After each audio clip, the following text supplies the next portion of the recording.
I'm mute, and I married a CEO who can't have children. All of high society was waiting for me to become a joke, but then I got morning sickness at a gala. Edward Hawthorne's face darkened.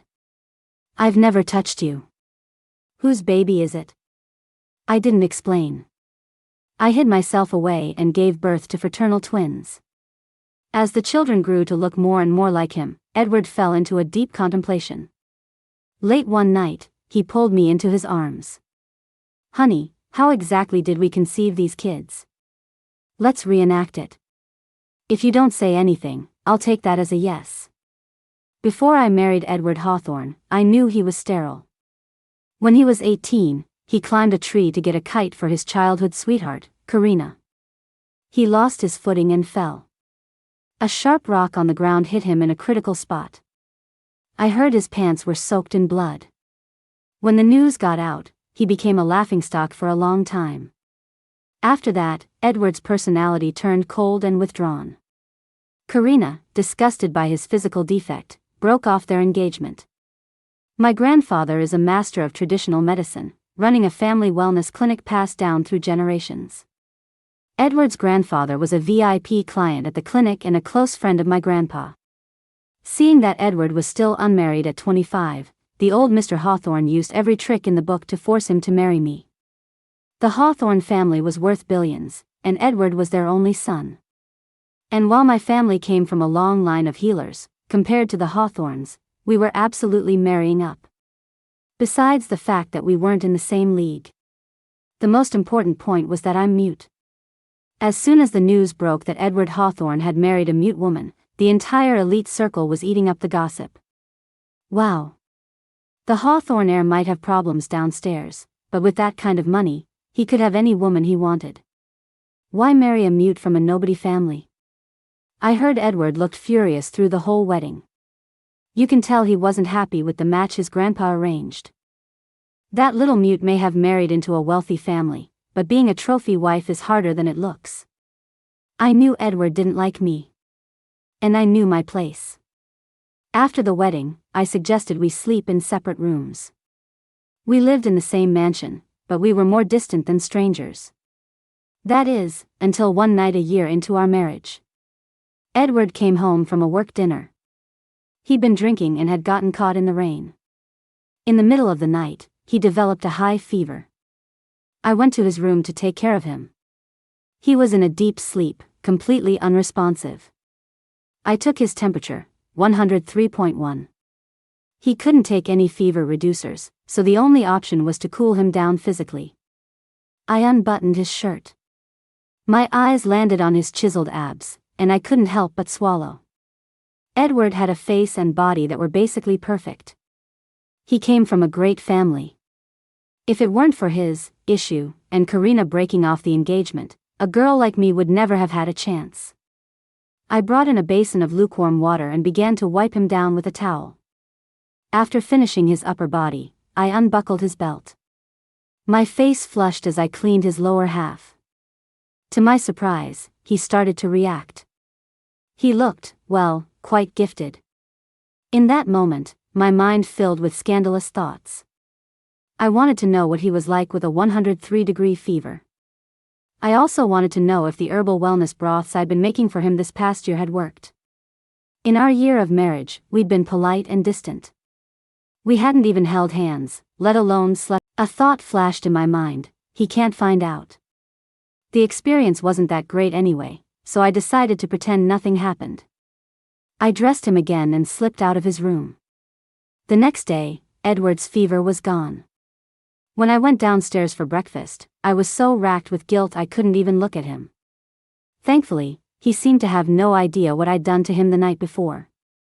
He was as indifferent to me as ever, as if I were just a piece of furniture in the house. I was just as indifferent back. Being unable to speak, I've always been quiet and insecure around others, used to making myself as small as possible. We finished our breakfast in total silence. He got up to leave for Hawthorne Industries. I let out a sigh of relief. What happened that night became a secret buried deep in my heart. I thought it would never come up again. But 3 months later, I was pregnant. He was supposed to be sterile, so how did I get pregnant after just one time? It seems my family's traditional recipes really worked. I didn't know how to tell Edward. I couldn't find the right opportunity. One day, Edward had a couture gown delivered to the house. I was staring at it, stunned, when his call came through. Did you get the dress? Try it on, see if it fits. You're coming with me to a dinner party tonight. He knew I couldn't speak, yet he called me about this. I had no way to refuse. In our year of marriage, he had never taken me to any social events. Besides, I feel out of place in those settings and didn't want to go myself. I was about to text him that I didn't want to go. Before I could finish typing, a message from him popped up. Grandpa specifically asked me to bring you. Get ready. If he was playing the grandpa card, I had no choice but to go. I texted back, okay. That evening, at 8 p.m., the driver arrived to pick me up. I was used to dressing simply, and the designer gown felt awkward. The moment the car door opened, I thought I saw a flicker of astonishment in Edward's eyes. After I got in, he noticed my discomfort. You look beautiful in that, he said nonchalantly. Be more confident. I wasn't sure how sincere his compliment was, but it helped ease my insecurity. This was my first time at a high society gathering. I followed behind Edward, and as soon as we entered the ballroom, all eyes were on us. My hearing is very sharp, and I could faintly hear people whispering. Oh, so that's the mute wife the Hawthorne heir married? She's pretty, I guess, but she lacks grace and class. Looks like a country bumpkin who's never seen the world.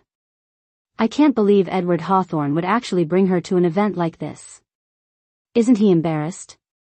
My palms grew sweaty, and I had the urge to run and hide. But Edward suddenly squeezed my hand and whispered, "Don't be scared. If anyone laughs at you, I'll buy their company tomorrow." His comment made me smile, and my posture became more poised and confident. He handed me a glass of apple juice. The moment I smelled it, I felt a wave of nausea and gagged. I covered my mouth, trying to suppress the urge to vomit. I hurried toward the restroom. Behind me, Mrs. Smith and Mrs. Jones were gossiping in hushed tones. My, is Mrs. Hawthorne having a bit of morning sickness? But isn't Edward Hawthorne sterile? How could she be pregnant? Edward's gaze turned icy. What nonsense are you two talking about? He snapped. My wife just has an upset stomach. Mrs. Smith and Mrs. Jones immediately apologized. We were just joking, Mr. Hawthorne. Please don't take it to heart. When I came out of the restroom, Edward was waiting for me in the hallway. Since you're not feeling well, I'll take you home, he said. If you don't want to attend events like this in the future, you can just say no. I nodded and went home with him. Edward called the family doctor to check on me. I waved my hand, trying to signal that I was fine. I went back to my room to rest and noticed the pregnancy test I'd left on the bathroom counter was gone. I rushed downstairs to ask our housekeeper, Mrs. Gable, if she'd seen it. As I came down the spiral staircase, I ran right into Edward. In his hand was the missing pregnancy test. In my room, Edward's face was grim. Mia, are you pregnant? He asked. It was no use hiding it anymore. I nodded. His expression grew darker. I've never touched you. Whose baby is it? He had never touched me, but I had touched him. I remained silent. I didn't know where to begin. I couldn't possibly confess that 3 months ago, while he was passed out with a fever, I had forced myself on him. It wasn't something to be proud of. I couldn't bring myself to say it. Besides, I hadn't gotten his consent. Even though we were legally married, I had still violated his will. It was my fault. It was a moment of weakness, an act of pure lust. I was guilty. I made the sign for I'm sorry to him. His face grew even darker. He must have misunderstood, thinking I was admitting to having another man. He was quiet for a long moment before asking, "Are you planning on keeping this baby?" I had already been to the doctor and found out I was having twins. The doctor said they were perfectly healthy. I nodded. Yes, I was going to keep them. Edward's eyes were red, as if he were suppressing a deep well of anger. He thought for a moment, then said in a cold voice, I respect your choice. However, I'm not generous enough to raise another man's children. I'll send you abroad to have the baby. After the children are born, we'll get a divorce. He mentioned divorce. Maybe it wasn't just because he thought I was pregnant with someone else's child. It was because he never liked me in the first place and wasn't happy with the marriage his grandfather had arranged. The pregnancy was just a convenient excuse for him to finally bring it up. Shaking off my thoughts, I nodded. If he still insisted on a divorce then, I could let him go and give him his freedom. A flicker of disappointment crossed Edward's eyes. I'll keep this from Grandpa for now. I'll tell everyone I sent you abroad for vocal cord treatment. I gave him an okay sign. He stood up and left my room. Edward kept my pregnancy a secret. He sent me overseas, setting me up in a villa. In addition to 3 maids to care for me, he hired a driver and 2 private doctors. One doctor was for my prenatal health, and the other was to help me with my vocal therapy. He also gave me a credit card with no spending limit. He was, in his own way, taking very good care of me. I realized then that he was a fundamentally kind and decent man. Even believing his wife had cheated on him and was carrying another man's child, he still treated me with consideration. Perhaps it was because he didn't love me that he could be so magnanimous. Or perhaps, because I had agreed to the divorce without a fight, this was his way of compensating me. A month later, he flew in and moved into the villa. I'm here on business, he explained flatly. I hate hotels. Edward had always been busy. In the past, whenever he traveled for work, he would book the first flight back the moment he was finished. But this time, he stayed at the villa for 3 days. During the day, he managed company affairs from his phone and laptop. After he finished his work, he asked me casually, I was thinking of going shopping. Want to come? I have social anxiety, so I usually just write a list for the maids or order things online. I avoid crowded places like shopping malls and restaurants, afraid that people won't understand my sign language and will make fun of me. Seeing my hesitation, he changed his approach. We could go to the supermarket, get something to eat, see a movie, walk in the park, or visit an art gallery. Just don't stay cooped up in the villa all day. You need to get out more. So that was his real reason. He was trying to get me to go out with him. I signed to him, can we go to the supermarket? He nodded. Sure. Going out with Edward gave me a huge sense of security. Because he understood all of my signs, he could be my bridge to the rest of the world. After the supermarket, we were at a restaurant waiting for our food. I signed to him, Edward, how do you understand all of my signs? He handed me my juice. Because I learned. No wonder he was so fluent. I took a sip of the juice, it was my favorite flavor. When did you learn? He looked straight at me. 5 years ago. I remembered the first time we met. It was 5 years ago. I had gone to the aquarium by myself. The place was enormous and packed with people, but the signs were confusing. I was exhausted and couldn't find the exit. When I finally worked up the courage to ask someone for directions using sign language, a few people started laughing at me. Are you mute? Why would a mute person come to the aquarium alone? Are you directing traffic?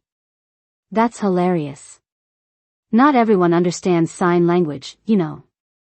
Next time, you should just tape a sign to your forehead that says mute. The little mute is actually kinda pretty. Call me Big Brother, and I'll show you the way out. I dropped my hands, dejected, and turned to flee, fighting back tears. That's when Edward pushed through the crowd and called out to me. Are you looking for the exit? I can show you.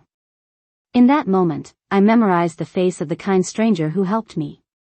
He walked me all the way to the aquarium exit and watched me get into a cab. A year and a half ago, when Mr. Hawthorne said he wanted to introduce me to his grandson, I had no interest in marrying into a wealthy family. But when I saw Edward, I recognized him as the person who had helped me that day. So, I agreed to the marriage. I never knew if Edward recognized me. He never mentioned it after we were married. I figured it had been too long, and he had forgotten. But now, he was telling me he had learned sign language 5 years ago. Could that really be a coincidence? After Edward returned to the States, he came back to visit a month later. When I saw him at the villa, I signed, "Here on business again and can't stand the hotels?" He nodded. Yep. I didn't call him out on it. Before he arrived, I had been on the phone with Mr. Hawthorne, who told me Edward was coming to spend the weekend with me. That weekend, Edward took me to an aquarium. This one wasn't very crowded, but he still held my hand tightly, as if he were afraid I'd get lost. As we passed the exit, he pointed to the sign. "This is the exit," he said. "Remember it." I froze. So, he did remember our first meeting 5 years ago. I went to the restroom, and Edward waited for me outside. When I came out, I saw him talking to a woman from a distance. If I wasn't mistaken, it was Karina.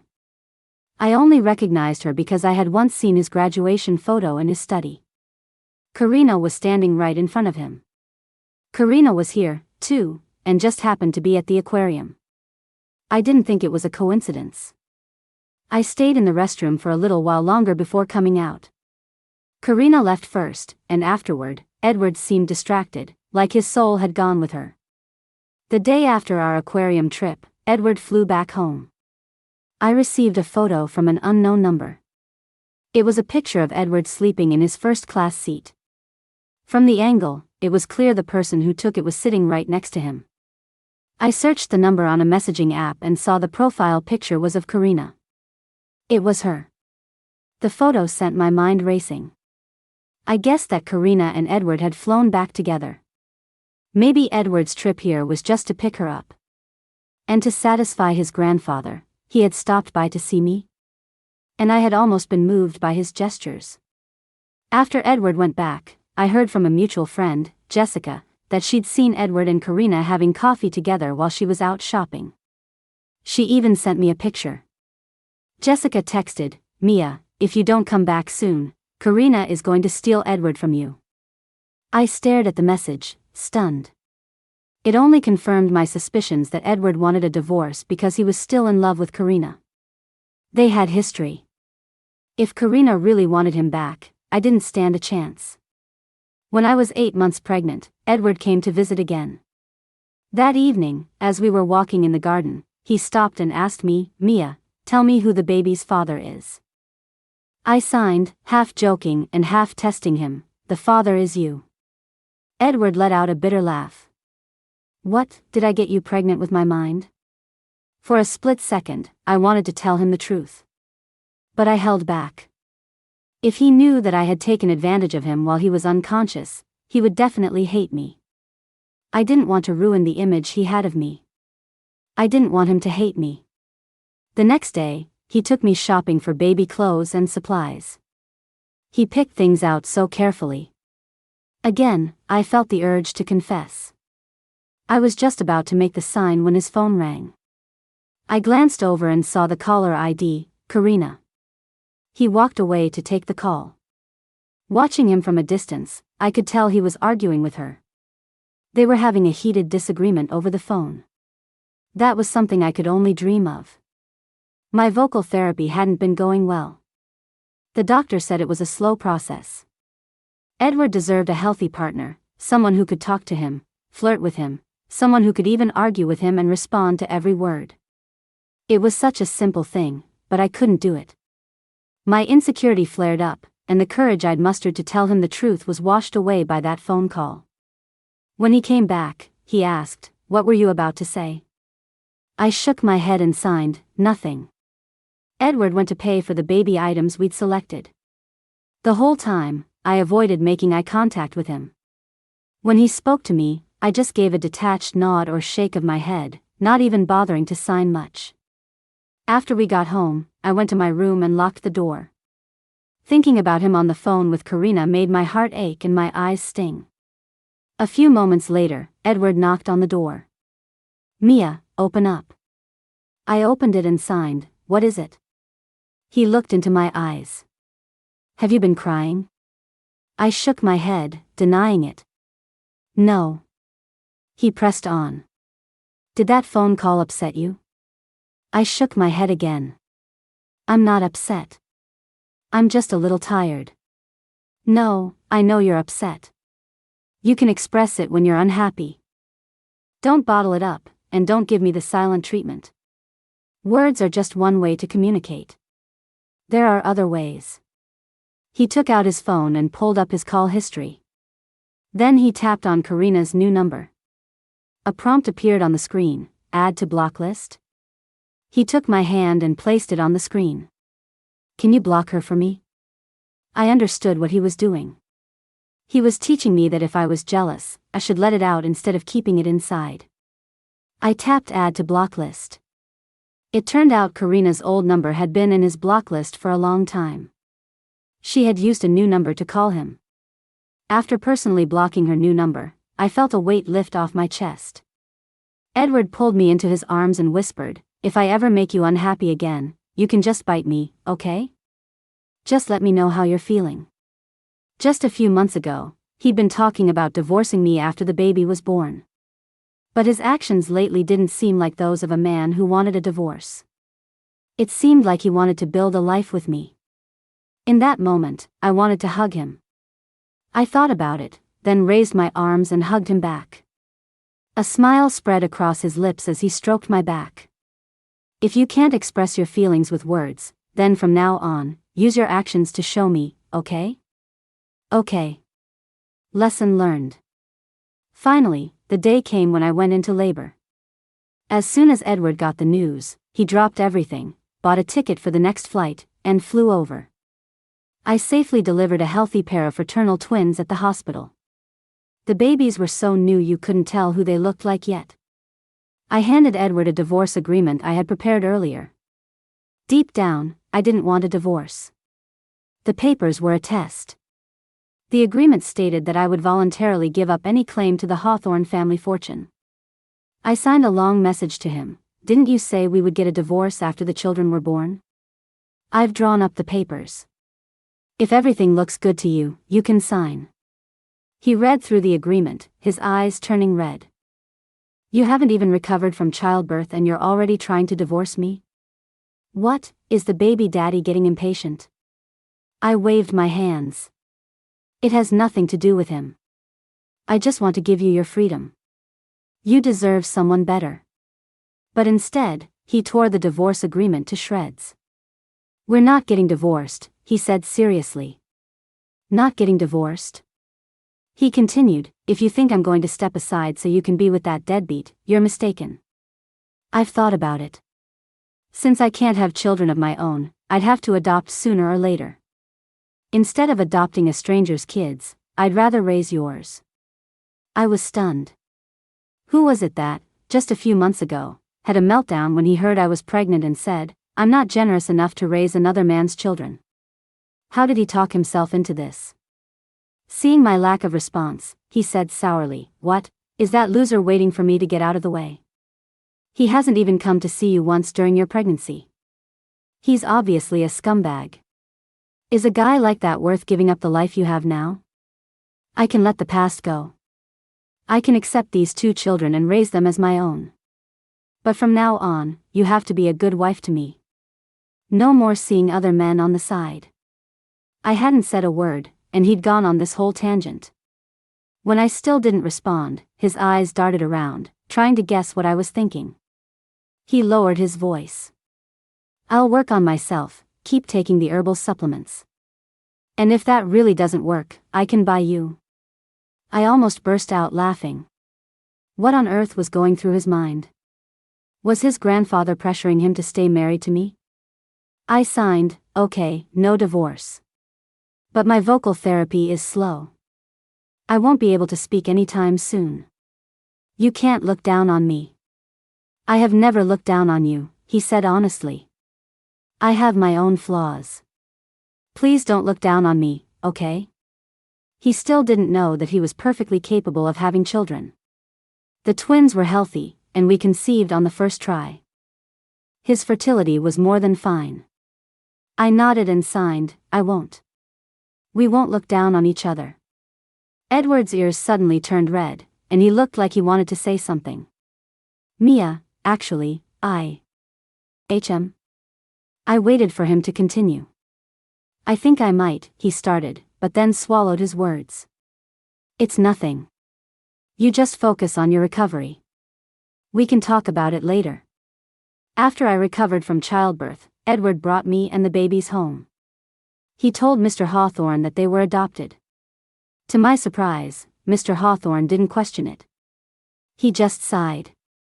Fine. The Hawthorne line can't end here. Adopted children are still children. Then he seemed to console himself. Well, look at me, a great-grandfather now. This is wonderful news, truly wonderful. It seemed Edward's magnanimity was inherited from his grandfather. Mr. Hawthorne personally named the 2 children. The boy was named Aiden, nicknamed Adie. The girl was named Olivia, nicknamed Livy. Mr. Hawthorne shared the good news with my grandfather. Old friend, you're a great-grandfather.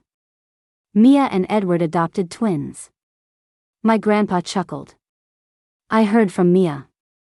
This calls for a celebration. The 2 of them shared a pot of herbal wine to celebrate. Mr. Hawthorne adored Aiden and Livy. He had them moved into the old Hawthorne estate, hiring 4 nannies to look after them. I, on the other hand, started working at my grandfather's wellness clinic. For now, I was in charge of preparing herbal formulas in the pharmacy, a job that didn't require talking and suited me perfectly. Every day at 5 p.m., Edward would pick me up from work, and we'd go to the estate to see Aiden and Livy. On weekends, we would bring the kids home to stay with us. I brought home a lot of wellness broths from the clinic. I made them for Edward every day to help him build up his strength. He was very cooperative, always finishing every last drop. One night, I went downstairs for a glass of water. Edward was also in the kitchen. After we finished our water and were about to head upstairs, he suddenly pulled me into his arms. Honey, he said meaningfully, married couples sleeping in separate rooms is bad for the relationship.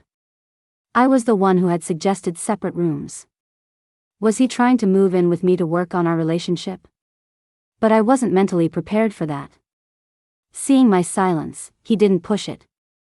But he didn't let me go, either.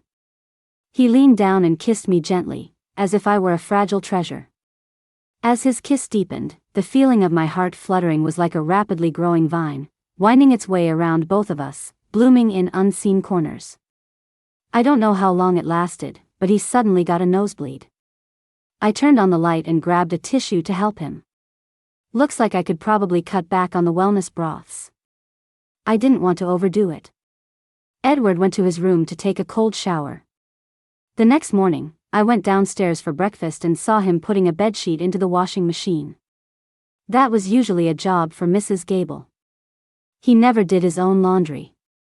I glanced at him, and his ears immediately turned bright red as he avoided my gaze.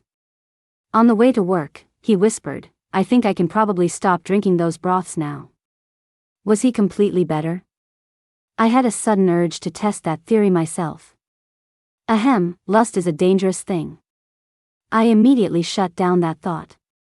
Before I knew it, it was Mr. Hawthorne's birthday. The party was held at a hotel owned by Hawthorne Industries. Karina's family had business dealings with the Hawthornes, so they received an invitation. I saw Karina at the party. 4 years ago, the Hawthornes and her family had planned for them to marry. After Karina broke off the engagement, she quickly married one of Edward's best friends from college. I heard she got divorced a year ago. When I went to the restroom, Karina followed me in and started touching up her lipstick in the mirror. She shot me a sideways glance. Mia, you've got some nerve. Cheating on him is one thing, but to actually have some other man's baby and pass it off as a Hawthorne? I remained silent. She chuckled. Oh, right, I forgot you're a mute. You can't talk. If I hadn't broken off the engagement with Edward, you never would have had the chance to marry into this family. Now that I'm divorced, what do you think would happen if I went after Edward? Do you think he'd dump you for me? You know how powerful a first love can be. I ignored her. After I finished and was washing my hands, she was still standing there. Mia, I may be divorced, but at least I'm a whole person. Not like you. You can't even speak. It must be exhausting for Edward to be with you, right? He hates the silent treatment more than anything. When we used to fight, if I ignored him for more than 3 hours, he would completely break down. He'd do anything to get me to talk to him again. Spending the rest of his life with a mute woman must feel like constant silent treatment. He'll go insane. Edward had told me not to give him the silent treatment. So that wasn't just a casual remark. I typed a message on my phone and held it up for her to see. Are you done? You look ridiculous when you're having a meltdown. Karina's eyes widened. How dare you mock me? Fine. Just you wait. I'm going to humiliate you in front of Mr. Hawthorne. With that, she stormed off. When I came out of the restroom, Edward was waiting for me in the hallway. As I approached, he held out his hand. I saw Karina come out of there just now. What did she say to you? I took out my phone and played the recording I had made. It started with Karina's voice saying, "Oh, right, I forgot you're a mute. You can't talk," followed by, "If I hadn't broken off the engagement with Edward, you never would have had the chance to marry into this family." Edward listened in silence, his expression growing darker by the second. I was the one who didn't want the arranged marriage, he explained. She was never the one that got away. You are. From the moment I first saw you at the aquarium 5 years ago, I've been in love with you. I knew you had social anxiety, and with my own issues, I could only watch you from a distance. My grandfather setting us up wasn't because he's close with your grandpa. It was because he knew I'd been secretly in love with you for years. I was the one who asked to marry you. So that was the truth? All this time, I had completely misunderstood him.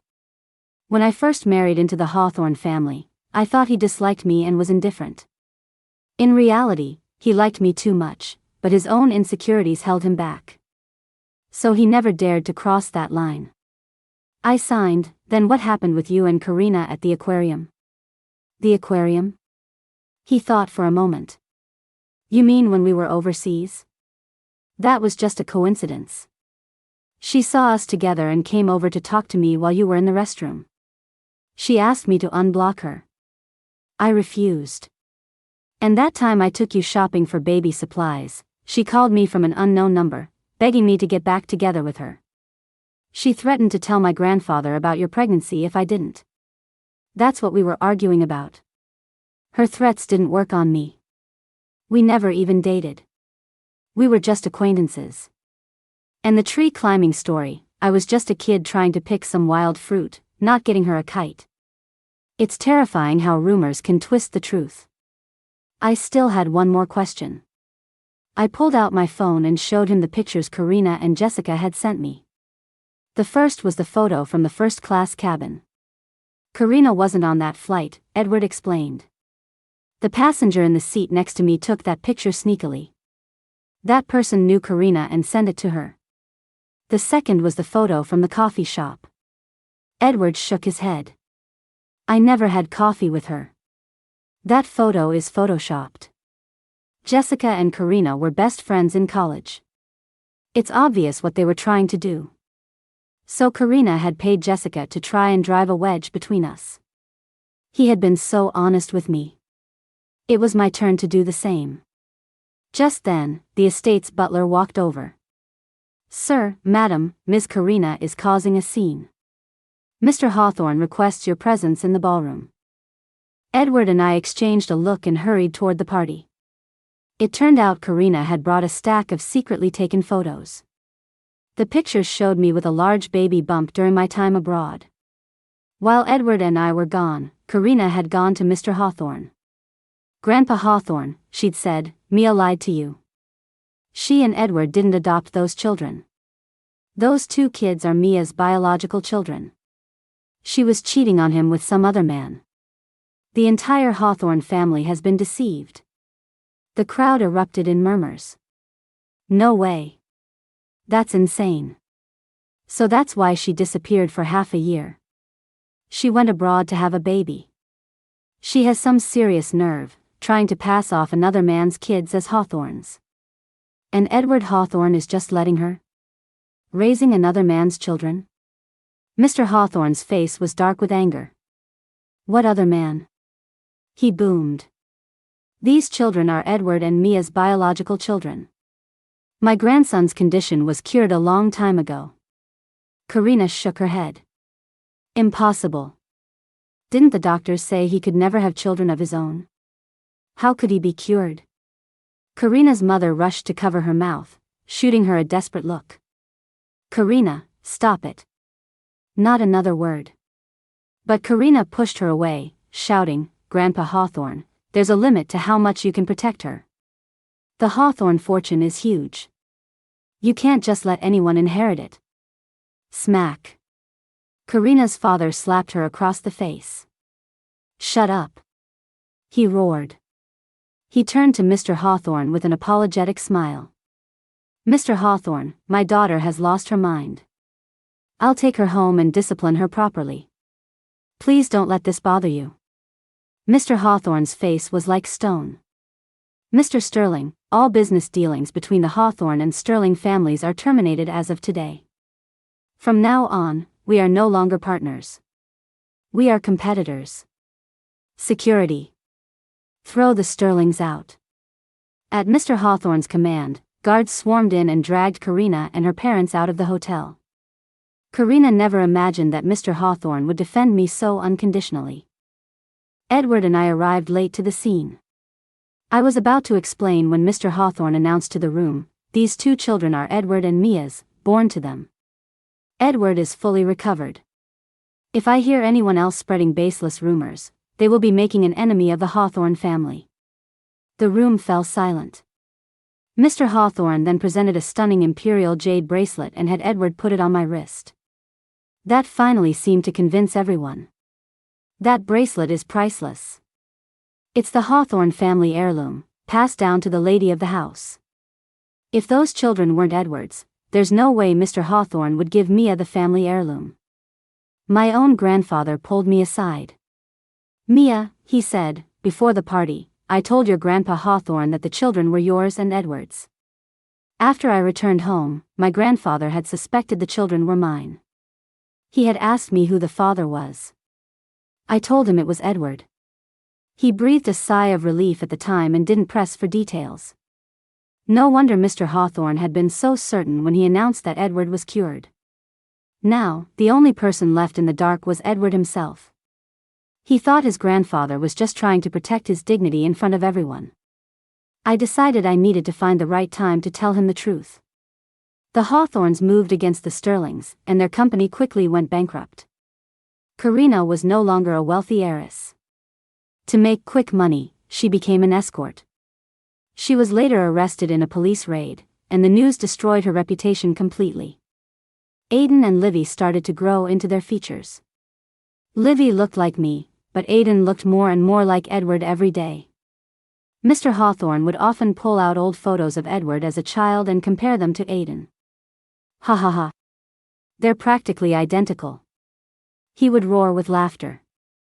Edward also noticed the resemblance. He couldn't figure it out. One night, after his shower, he came into my room. Honey, are Aidan and Livy really mine? I nodded. Edward was ecstatic, but then he hesitated. But we never. Blushing, I pointed to the bathroom and made an excuse. The water's ready. I'm going to take a shower. Even though I was prepared, I still couldn't bring myself to say it. I didn't know how to explain. When I came out of the shower, Edward was still there. Not only that, he was lying on my bed with the top 3 buttons of his shirt undone. Honey, I'm sleeping in here tonight. Now that I knew I was the one he'd wanted all along, that our marriage was something he had schemed for, what reason was there for us to sleep in separate rooms? I climbed into bed and slipped under the covers. He wrapped his arms around me, inhaling my scent. Honey, you smell so good. My ears burned, but I didn't pull away. I let him hold me. Soon, just holding me wasn't enough. He started kissing me cautiously. When I didn't resist, he grew bolder. He began to conquer me, step by step. Honey, how did we conceive the kids? Let's reenact it. If you don't say anything, I'll take that as a yes. I'm mute. How could I say anything? But Edward had told me that if I couldn't express my emotions with words, I should use my body. I wrapped my arms around his neck. With my body language, I told him I was willing. He asked in a low, husky voice, "That last time, was it when I had the fever, and you took the lead?" I covered his mouth with mine, stopping him from saying any more. My forwardness was like a spark that lit a fire in his heart. He responded with a burning passion. The gentle restraint he'd shown before was instantly replaced by a surging wave of possessiveness. He kissed me deeply and fiercely, as if trying to merge me into his very bones. The moonlight outside the window slowly faded. By the time the morning sun peeked through the curtains, my body was completely limp. I didn't even have the strength to lift my hand. He, however, was still full of energy, already planning his next move. That time when he had a fever was his first time, which is why the experience wasn't great. This night completely shattered my previous perceptions. The results of my test were very satisfactory. Edward told me that he was semi-conscious during the fever. He said he often dreamed about me, so he thought that time was just another dream, not something that had actually happened. After that night, I dedicated myself to my vocal therapy. My doctor created a 2-year treatment plan designed to help me speak again. I couldn't wait for that day to come. Once Edward got a taste of it, he couldn't get enough. Every day after I came home from the clinic, I had to work overtime with him. One night, Edward pulled me into his arms. "Honey, do what you did to me last time, all over again." Remembering that night made my cheeks flush. I shook my head and signed, "No, I'm tired from work today." "Then just lie there," he said tenderly. "I'll give you a shoulder rub." I lay on my stomach, and he started massaging my shoulders. It felt so good I was about to fall asleep. Seeing how seriously he was working, I thought to myself, well, I'm not that tired. If I don't have to do any of the work, I guess it's fine. The next moment, he stopped massaging me. He turned me over and asked in surprise, "Honey, did you just say something?" "Did I?" "No, I hadn't." Edward's gaze deepened as he seemed to realize I hadn't opened my mouth. In the darkness, the pale moonlight illuminated my face. Edward started teasing me, pushing harder while watching my reaction, as if trying to get a response out of me. My eyes misted over. I was silent, like a trapped animal, unable to make a sound, but tears welled up and spilled over. He stopped, kissing them away. "What's wrong? You don't like it?" That wasn't it. I loved it. I loved it so much that I couldn't control the tears. A small smile played on his lips. He leaned down and whispered in my ear, "Honey, I heard what your heart was saying. It said you love this."